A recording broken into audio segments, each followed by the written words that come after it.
पर वादी कश्मीर से इस वक्त सामने आ रही है, जहां पर शुपियां इलाके के अंदर झड़प शुरू हो गई है। बड़ी खबर इस वक्त आ रही है कि शिरमाल इलाका जो शुपियां का एक गांव है, वहां पर पुलिस, राष्ट्रीय राइफल और सीआरपीएफ की मुश्तरका कार्रवाई शुरू हो गई है। और यह कार्रवाई उस वक्त की गई जब बाज़ाब्ता तौर पर सिक्योरिटी एजेंसीज को यह इतला मिली कि इलाके के अंदर मिलिटेंट है और मिलिटेंटों की तलाश को लेकर बड़े पैमाने पर कॉर्डन सर्च चलाया गया, जिस दौरान यह कॉर्डन सर्च ऑपरेशन अब एनकाउंटर में तब्दील हो गया है। बड़ी खबर इस वक्त की आ रही है कि शिरमाल साउथ कश्मीर का शुपियां का इलाका, जहां पर ज्वाइंट ऑपरेशन इस वक्त चलाया जा रहा है, पुलिस की तरफ से, आर्मी की तरफ से, सीआरपीएफ की तरफ से, और गोली चलने की भी आवाज आई है, जिसके बाद ये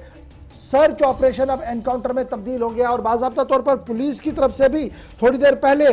ट्वीट करते हुए यह साफ कर दिया गया है कि सूरत हाल किस तरीके की इस वक्त बनी हुई है शुपियां इलाके के अंदर। सीधे चलते हैं जी अपने नुमाइंदे के पास। आसिफ रशीद इस वक्त मेरे साथ ज्वाइन कर चुके हैं। आसिफ, अपडेट कीजिएगा कि खबर है कि शुपियां का शिरमाल इलाका जहां पर एनकाउंटर शुरू हुआ है, तफसीलात क्या कुछ आपके पास?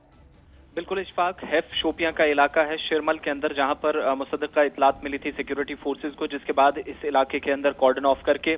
सर्च जब शुरू किया गया फौज की जानिब से। 44 राष्ट्रीय राइफल इस वक्त यहाँ पर ऑपरेशन में मसरूफ है और इसके साथ साथ 178वीं बटालियन है सेंट्रल रिजर्व पुलिस फोर्सेस की, और इनके साथ जम्मू कश्मीर पुलिस भी इस ऑपरेशन का हिस्सा है। एसओजी के अहलकार जो इस ऑपरेशन को अंजाम दे रहे हैं। सर्च ऑपरेशन शुरू हुआ था, लेकिन इनिशियल जब वक्त था,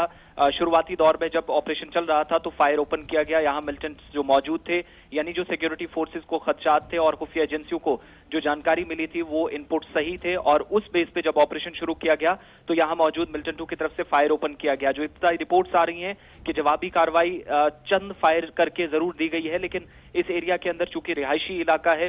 तो ग्राउंड से जो रिपोर्ट्स मिल रही हैं, इस इलाके के अंदर फिलहाल किसी शहरी को नुकसान ना हो, कोई कोलैटरल डैमेज ना हो, उस चीज कर फूक कर कदम रखा जा रहा है सिक्योरिटी फोर्सेस की तरफ से। और आम शहरी जिनके आसपास के जो घर हैं, जिस घर के अंदर 2 से 3 मिलिटेंट मौजूद होने की इतलात सिक्योरिटी फोर्सेस को मिली है, एजेंसीज को हैं, तो उन एरिया से उन शहरियों को बाहर निकालकर इस ऑपरेशन को मजीद आगे बढ़ाया जाए, इसमें तौसी की जाए। इब्तदाई रिपोर्ट्स ये हैं कि इस एरिया के अंदर 2 से 3 मिलिटेंट हो सकते हैं, लेकिन मिलिटेंट्स हैं, प्रेजेंस का पता चल चुका है, कंफर्मेशन हो चुकी है, क्योंकि फायर ओपन हुआ है और रिटेलिएट भी किया गया है। इस वक्त अगरचे गोलियों का सिलसिला जरूर थमा है, जब हम अपडेट दे रहे हैं अपने नाजरीन को, तब फायर नहीं हो रहा है, लेकिन थोड़ी देर पहले जब फायर ओपन हुआ तो उसके बाद ऑपरेशन को इस वक्त थोड़ा रोक कर कॉर्डन ऑफ पूरा एरिया है, मगर शहरियों को, जिन लोगों का घर है, उनको आसपास के एरिया से निकालकर महफूज मकामात की तरफ निकाला जा रहा है, ताकि इस ऑपरेशन को बिना किसी खलल के मजीद आगे ले जाया जा सके। बड़ी इंपॉर्टेंट बात है कि ऑपरेशन अभी चल रहा है, लेकिन जब मैं ओवरऑल सिचुएशन को डिस्कस कर रहा हूं, देखूं तो 51 मिलिटेंटों के मारे जाने की खबर है इस साल के वस्त तक, यानी 6 महीनों के दौरान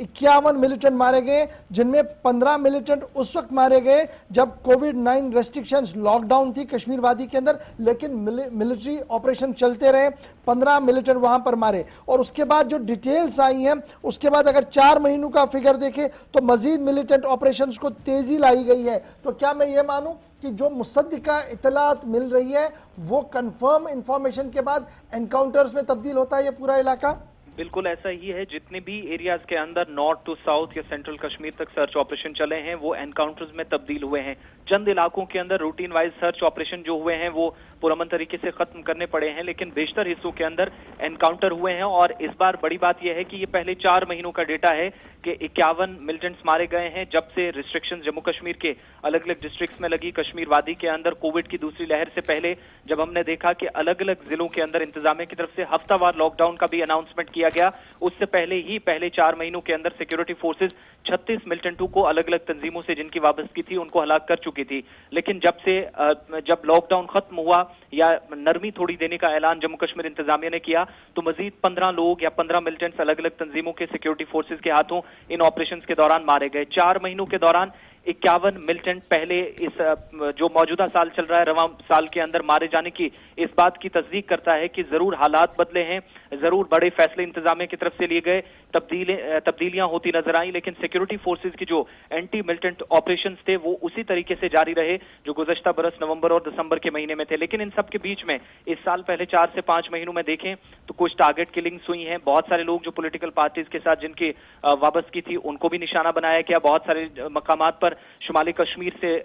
आप वस्ती कश्मीर तक देखेंगे तो 11 शहरी भी हैं, सिक्योरिटी फोर्सेज के 18 एहलकार हैं, इनमें जम्मू कश्मीर पुलिस के जवान भी हैं, 7 फौजी हैं, 3 सीआरपीएफ हैं, 8 पुलिस के एहलकार हैं। कुल मिलाकर ये 18 लोग जो हैं अलग अलग ऑपरेशंस के दौरान सिक्योरिटी फोर्सेज की मुल्क की हिफाजत के लिए जिनकी कुर्बानियां हुई हैं, और इनके साथ 51 मिलिटेंट इन ऑपरेशंस के दौरान इस साल के पहले 4 महीनों के दौरान जिनकी मौत हुई है। लेकिन इसके साथ साथ ये भी देखने वाली बात है कि इन 4 महीनों के दौरान हमने आमतौर पर देखा था कि मुख्तलिफ मकामात पर ये खबरें आती थी कि नामालूम बंदूक बरदारों की तरफ से बाद में तस्दीक कर दी जाती थी पुलिस की तरफ से कि मिलिटेंट अटैक्स हुए हैं जहां पर लोगों को निशाना बनाया गया। इसमें यह चीज भी हमने देखी कि हाल ही का अगर शुमाली कश्मीर के सोपोर का हम इंसिडेंट देखें तो उस केस को मिलाकर ओवरऑल जो अब तक केसेस रहे हैं पिछले महीने तक, हालांकि डेटा हम 4 महीने का बता रहे हैं, लेकिन ये चीज पहले 5 से 6 महीनों के दौरान हर जिले के अंदर तकरीबन देखने को मिली है जहां किसी न किसी पॉलिटिकल पार्टी से अगर कोई वर्कर था, कोई अगर कार्यकर्ता था तो उसको टारगेट करने की कोशिश हुई और बहुत सारे लोगों की इसमें जान भी गई है, जिसमें 2 काउंसलर और उनका एक साथी भी हाल ही में हमें याद है कि उनका एक मुहाफिज भी सोपुर के अंदर इसी डेटा के अंदर आता है जिनको मिलिटेंट्स की तरफ से निशाना बनाया गया पहले 4 से 5 महीनों के दौरान। इशफाक, बहुत बहुत शुक्रिया जी आसिफ मर्जा ज्वाइन करने के लिए। फिलहाल बड़ी खबर ये कि शुपियां का इलाका है जहां पर सिक्योरिटी एजेंसीज के बीच झड़प शुरू हुई है और शुपियां के इस इलाके के अंदर शिरमाल इलाका है जहां पर सिक्योरिटी एजेंसीज को यह मुसद्दिका इत्तला मिली थी कि वहां पर मिलिटेंट छुपे बैठे हैं जिनकी पकड़ दकड़ और उन्हें बाहर निकालने के लिए ऑपरेशन शुरू किया गया। अब यह ऑपरेशन एनकाउंटर में तब्दील हुआ है, सभी दाखिली और खारजी रास्तों को बंद कर दिया गया है और अब इंतजार होगा कि इसके बाद क्या कुछ वहां पर होगा और क्या स्टेटमेंट सामने आएगा।